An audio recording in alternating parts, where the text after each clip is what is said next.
Hello everyone, and welcome to Kerbol Dreams, where we will be discovering several new star systems in Kerbal Space Program 1, using several mods, including but not limited to Kerbal Space Program Interstellar Extended, Kerbal Space Program USI Colonization and all its various mods. We also have some of the near future mods installed as well. Eventually, I will be adding new star systems through a new interesting mod called Infinite Discoveries. This is a mod that adds procedural star systems to the game, which, once we get to that point, will be very interesting to explore.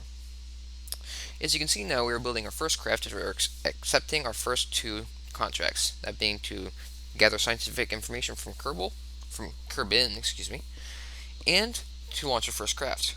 We're going to call this the Mechanist 1. You see, we have several Mystery U containers that will allow us to collect as much science as possible during this first mission. See, they're getting a nice image.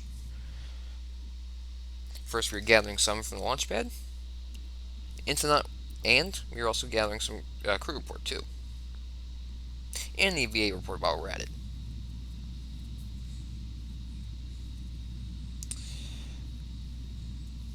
And to not waste a launch, we're going to take the science out, and put it back in so we can reuse the crew report. And so we were launching our first rocket and gathering Mystery U on the way up.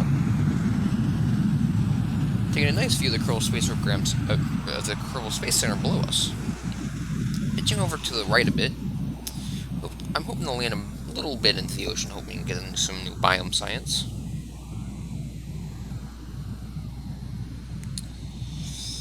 Having a nice gentle ride up. I'm sure Jebediah is enjoying this very well right now.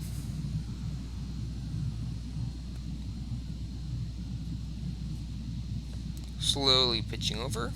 We're trying to dip ahead of the program marker a little bit to not lose all our speed on a horizontal. Killing SAS to preserve some power as well.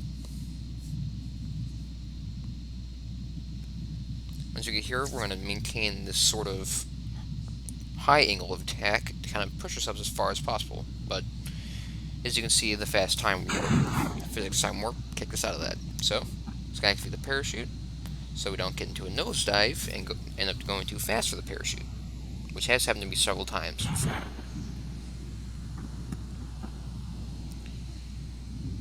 And we can see here, the parachute's slowing us down, making a nice gentle landing on Kerbin shores.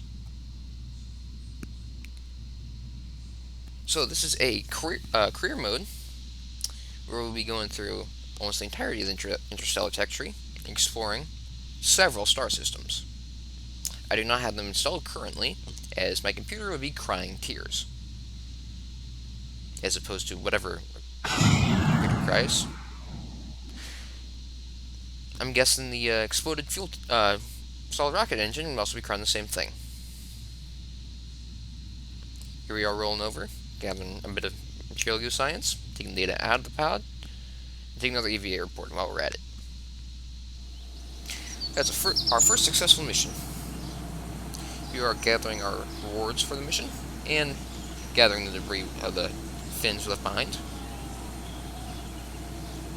Looking at how much it would cost to upgrade various parts of the Space Center. And then we get into mission control to accept our next few missions. Here we're accepting to use the Valiant engine in our next launch to test at the launch pad. The Valiant engine is an engine added by Restock Plus. Looking through a few other contracts, and deciding to go with Escape the Atmosphere. I'm not planning to go for Escape the Atmosphere on this next launch. None of the others are really as feasible at the moment, or at least not that I am choosing to do at this moment. Here we are researching what we can with our few science, getting Engineering 101 and General Rocketry, and Survivability with our rest of our science.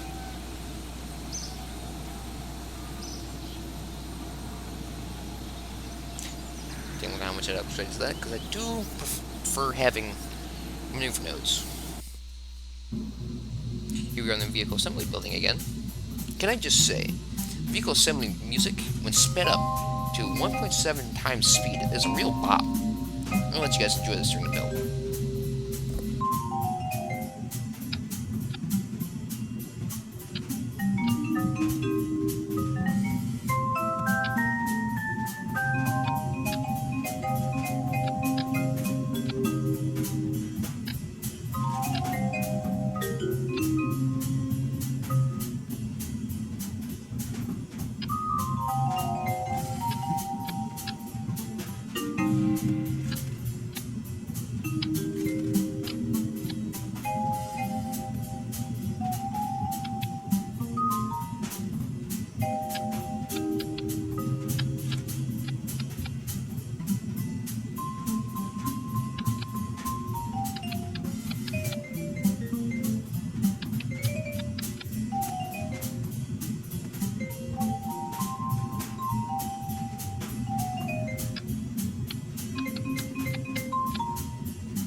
Here we are on the launch pad again, checking off all our milestones and contract completions. As you see, we have a weird rocket design where we have a second stage being a solid rocket motor. This is because we need to test the new engine there on the liquid engine there on the bottom on the launch pad. Because of this, we cannot have it as our second stage, which has been much more efficient once we've gotten to the higher atmosphere. But since we're not attempting to escape the atmosphere this time, it doesn't really matter as long as we can reach the higher atmosphere, make the most out of this. You can see us transmitting some of our scientific research there. But in case you can't tell, or in case you don't know, the antenna options in KSP have an option where you can make it so they'll transmit over a longer period of time, in case you are low on power, like we are right now. What it'll do is, every time, at least with this antenna, every time you get 5 electric charge, it'll use that 5 electric charge to send some bit of the data. Now, this does mean it can take longer, and I do not know if it affects how much science you get out of it, but in my opinion, it's just much easier to use if you're dealing with a low energy capacity craft. See something to send here. Getting a few milestones, you can see our engine is about to burn out. There we are. And activating the solid rocket motor for a second stage to bring us into the high atmosphere.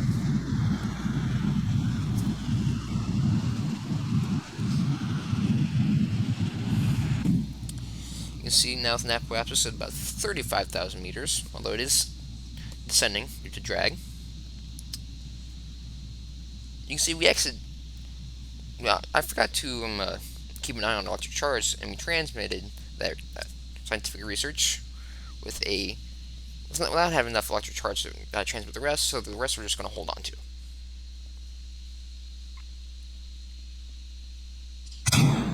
As we get to the top, we're going to inject the solid rocket motor so it doesn't speed us up on the way down. And we're just going to fall and let the parachute catch us on the way down.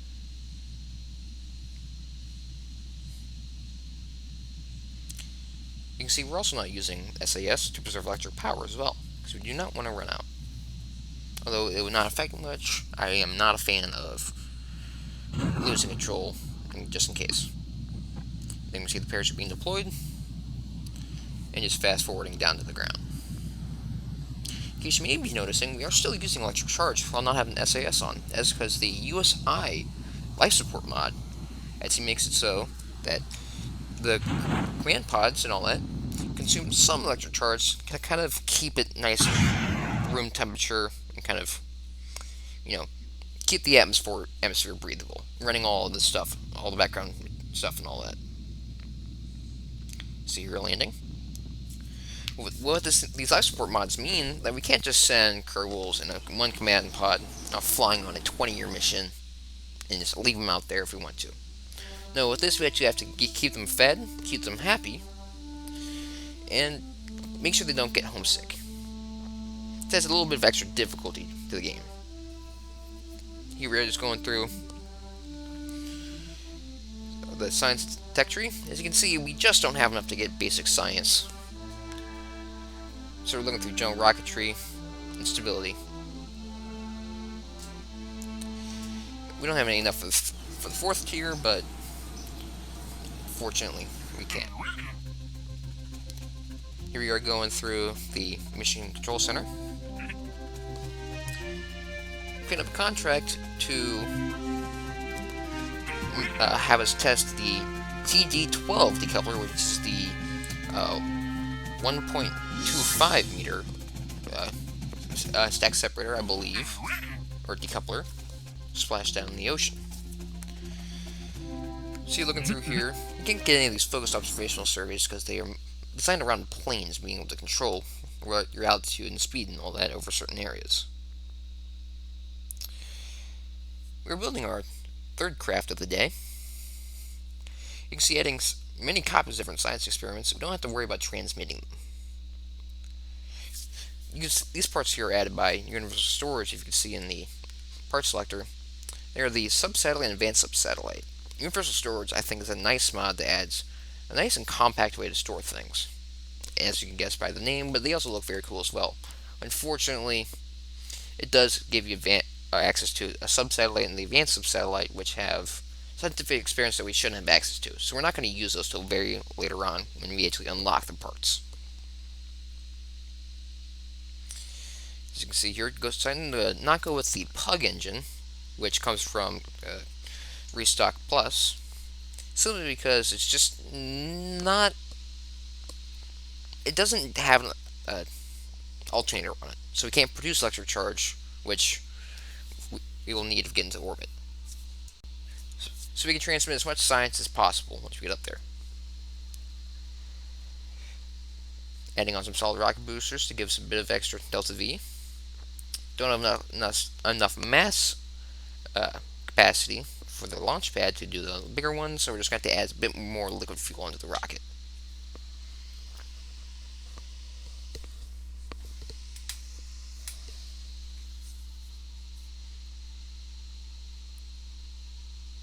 See, trying to lower liquid fuel so we can get it fit, but in the end, it ends up not working. Messing around with the science experiments too to see if that'll be enough, but the science experiments are just so light that removing them does not really do anything to the mass. So in the end, we're going to lose one solid rocket motor. A bit less delta V, but we should still be able to make it.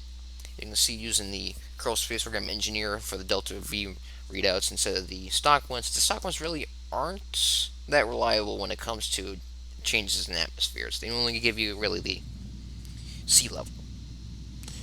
See, we are here on the launch pad, preparing for our launch of the Mechanus 3. All these rockets are part of the Mechanus family of rockets. I have not mentioned yet, but here we are taking off. Solid rocket motors giving us a good kick off the ground. Throttling our engine so we don't use up too much fuel in lower atmosphere, where drag will slow us down. And pitching over to the right, trying to do what's called a gravity turn. Notice that by using this to save fuel while accelerating at an angle, gain horizontal velocity, as well as giving us a bit of vertical velocity, but we don't want too much because we only want to get up to about 70 kilometers above the surface, at the point where the atmosphere in Kerbal Space Program ends. Now, in real life, the end of our atmosphere is considered the Kármán line at 100 kilometers, but beyond that, the atmosphere doesn't end, it just gradually decreases. But that is not modeled in KSP, where it just has a flat end at 70 kilometers instead of 100 kilometers here on Earth. Here we have first stage burnout. We're time warping up until we reach 82 kilometers.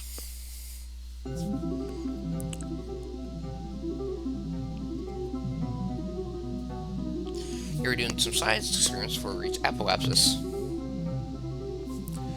Going through. We have a bit of an explosive decoupling on the first stage, but nothing appears to be hard on the second stage, so things should be fine. Getting some nice views. Jebediah must be having the time of his life up there. And we are now burning out our apoapsis to raise our periapsis to be above 70 kilometers. So we're officially orbiting at that point. See, while we have the engine burning too, we're going to transmit some of our data, enabling that pressing the require complete button on the antenna, which oddly enough makes it so it doesn't require to be completely transmitted in one go.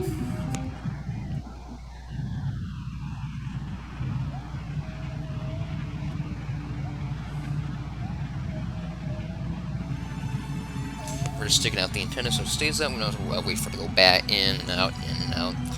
We're just taking the second science report so we don't have to take it next few times we come up here. Even though it does not much, it just means we can save some time. Now that we're in space, we can go through, check out our milestones, a bunch of distance and land records, escape the atmosphere, pass that contract, and orbit Kerbin. Gotten that contract too. Floating gently through the abyss.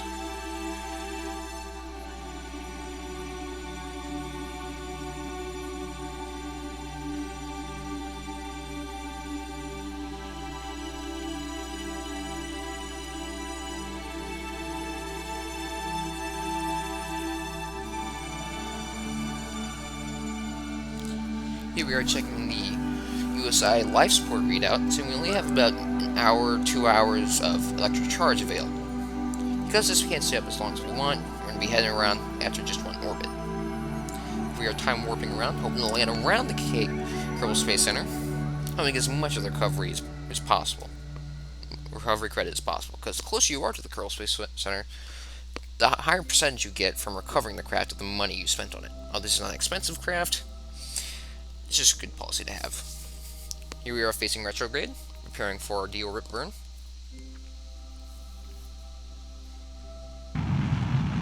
And we are burning until we're burning over this little cove here, well, this continent next to the Kerbal Space Center continent. You can see we want our orbit lines to kind of intersect the Kerbal around that little island east of the Kerbal Space Center. It's just a good rough shot for me for landing around Kerbal Space Center, especially from low orbit. High orbit, you're going much faster and all that, so it's a bit more difficult.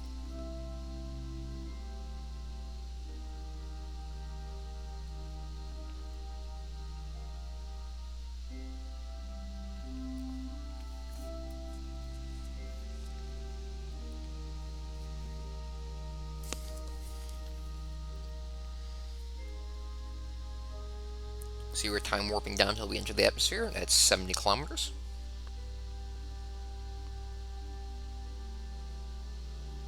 Just double checking our staging, because as good as you are, it's always good to double check. Then we are entering the atmosphere. We have decoupled the second stage. We are going to point retrograde, pointing our heat shield into the atmosphere.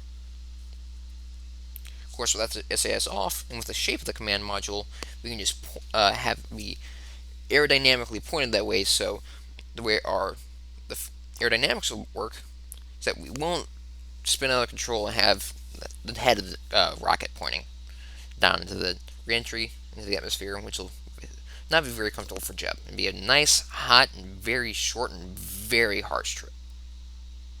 So you're getting a nice image there. Think about that being the thumbnail. Nice image of our spent stage, the Mun, and Kerbin. One thing I wish KSP had is that when you offset your camera, there's just a button to reset it. There might be in the settings, but I haven't bothered to check. I'm just spouting. Starting to get a little toasty during the atmosphere. You can see the mountains and you can see the KSC right there. Now remember, we were hoping to land in the ocean so we can test the decoupler, which we have one hidden underneath the heat shield. We can test that once we're in the ocean. Now, you don't need a decoupler to decouple the heat shield. The heat shield comes with it automatically, but we need it for the contract. As you can see here, it's going to be quite close if we're going to land in the ocean or not. At this point, I'm a little worried, so I deactivate the parachute until we get further along so it doesn't bring us to a halt too quickly. Activating SAS, and we're going to start trying to use a lifting body effect. What this is that we're going to point the capsule out of line with our rated speed, or our velocity through the air. What we're going to do is kind of fly this capsule like a brick. Because in real life and in the game, in Kerbal Space Program, the heat shield does provide a bit of a lift. And this lift is going to push us a bit further just so we can get into the ocean. Now in real life this was accomplished by having an offset center of mass and just rotating the pod along, but we don't have an offset center of mass, so we're just going to try and hold that orientation. See, now that we are activating our parachute, now that we're over the ocean, so we don't have to worry about going on land. Parachute filling out, and we slowly start descending down to the ocean.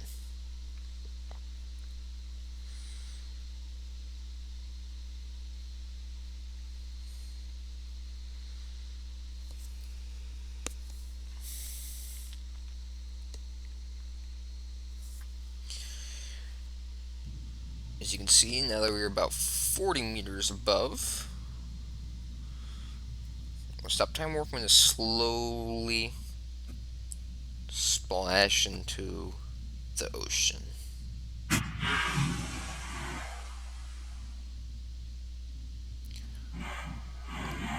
Take some science data while we're in the ocean, see if there's anything we missed.